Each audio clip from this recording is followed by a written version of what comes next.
To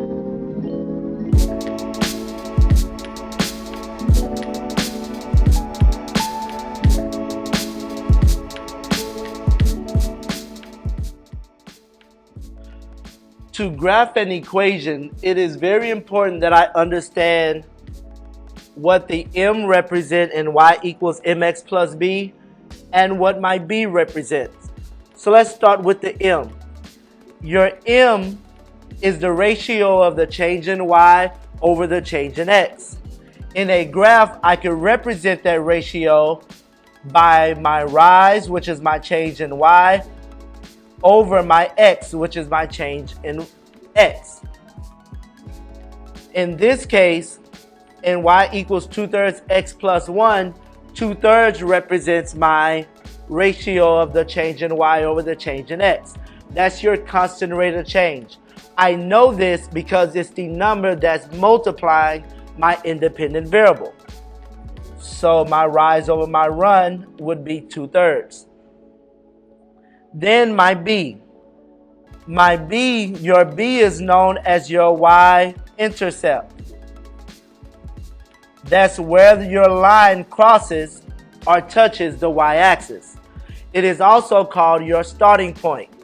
In this case, in my equation y equals 2/3 x plus 1, the 1 is your y-intercept, and that represents a positive 1 because it is plus 1.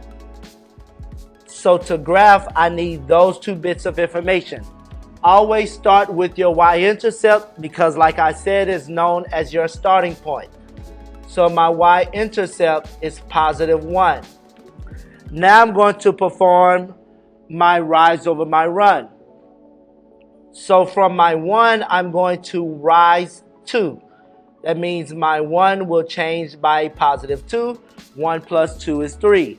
Then I'm going to run 3 times to the right because it's a positive 3. So I'm starting at 0 and I'm going to run 1, 2, 3. So my x changed by 3.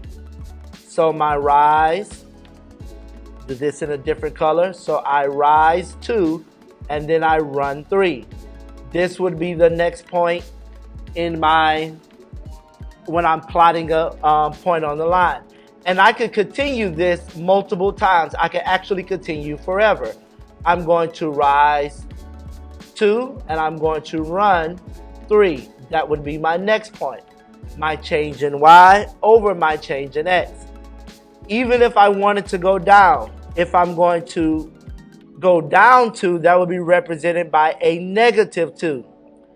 So I could go down 1, 2, and to keep it equal, I'm going to go to the left 3 because negative 2 divided by negative 3 would equal positive 2 over 3. So I'm going to go to the left 1, 2, 3, and that is my other point.